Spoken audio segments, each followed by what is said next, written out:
بسم اللہ الرحمن الرحیم ربی یسر ولا تعسر وتممہ بالخیر ربی زدنی علما۔ پیارے بچوں، امید ہے آپ سب خیریت سے ہوں گے، سب ٹھیک ہوں گے۔ آپ کو پتہ ہے ہمارا جو سبق چل رہا تھا وہ ایک نظم تھی ریل گاڑی کے سفر کے بارے میں، تو اس میں ہم نے اشعار کی تشریح دیکھ لی تھی، اسی طرح شارٹ کویسچن MCQs وغیرہ دیکھ لیے تھے۔ آج ہم نے جو ہے وہ تفصیلی سوال کرنے ہیں۔ پہلے 3 جو سوال ہیں ہم آج ان کو دیکھیں گے۔ سبق شروع کرنے سے پہلے ہمارا جو آج کا سیلو ہے وہ یہ ہے کہ سبق میں جو منظر بیان ہوئے ہیں ان کو ذرا دیکھیں، یعنی کہ اگر آپ نظم میں دیکھیں تو بہت سے مناظر جو ہیں وہ بیان کرتے ہیں، یہ سارے مناظر ہی ہیں، ٹھیک ہے۔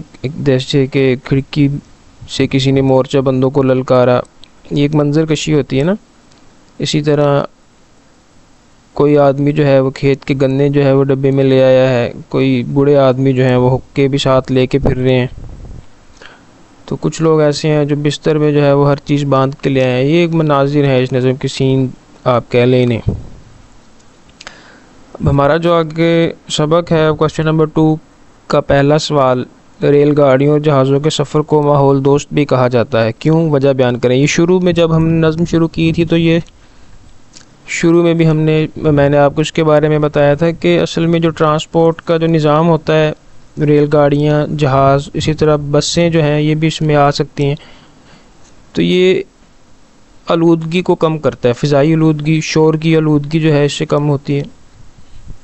جیسے مثال کے طور پہ ایک ریل گاڑی میں سینکڑوں مسافر سفر کرتے ہیں، ایک جگہ سے دوسری جگہ جاتے ہیں۔ اگر ریل گاڑی نہ ہوتی تو انہیں مجبوراً اپنی گاڑیوں پہ جانا پڑتا، یہ کوئی بھی ذریعہ ڈھونڈنا پڑتا نا، جس سے جو ہے وہ ایک تو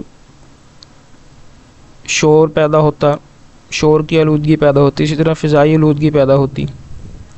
یعنی کہ ہر آدمی جو ہے وہ اگر اپنی اپنی گاڑی پہ یا اپنے بائک پہ نکلے، کام پہ جائے یا کہیں دوسری جگہ پہ جائے، تو آپ خود سوچیں کہ جہاں ایک بس 45 لوگ لے کے جا رہی ہے، بس نہ ہو تو 45 لوگ اپنی اپنی سواریوں پہ جا رہے ہیں، تو ایک تو رش پیدا ہو جائے گا اس سے، اسی طرح فضا جو ہے وہ بہت متاثر ہوگی۔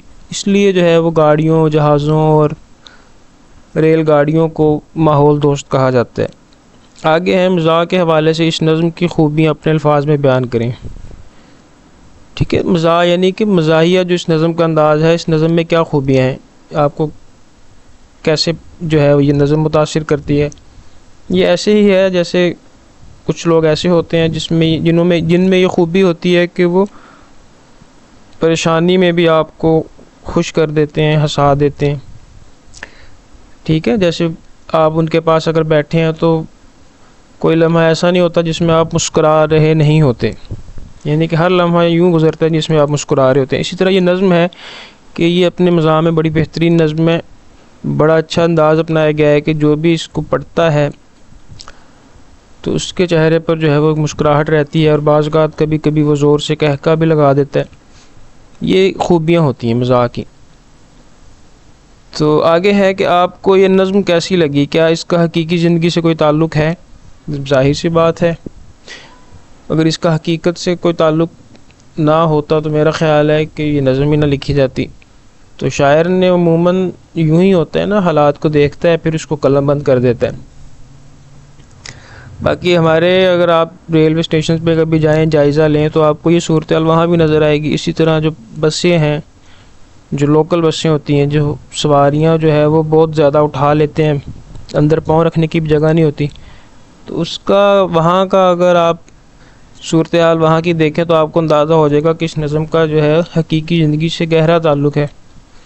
بلکہ آپ یوں کہہ لیں کہ شاعر نے حقیقی زندگی کو ہی قلم بند کیا ہے، اس کو مذاق کے انداز میں اس پہ تنقید کی ہے، اس پہ طنز کی ہے، ٹھیک ہے۔ یہ 3 سوال تھے ہمارے نظم کا مرکزی خیال۔ ویسے تو میں نے آپ کو پہلے بھی بتا دیا ہے، بلکہ کل میں نے آپ کو بتایا تھا، ہم نے ڈسکس کیا تھا۔ تو یہ ہمارے آج کے جو 3 سوال تھے میں نے آپ کو بتا دیے ہیں۔ اس میں ہوم ورک جو آپ نے کرنا ہے کویسچن نمبر 5 ضرب المثال ہیں، ضرب الامثال، تو یہ ہم نے کل پڑھ لیے تھے، یہ آپ نے ہوم ورک کرنا ہے اور مجھے بھیج دینا ہے، یہی ہمارا آج کا کام تھا۔ تو اب مجھے اجازت دیں، فی امان اللہ۔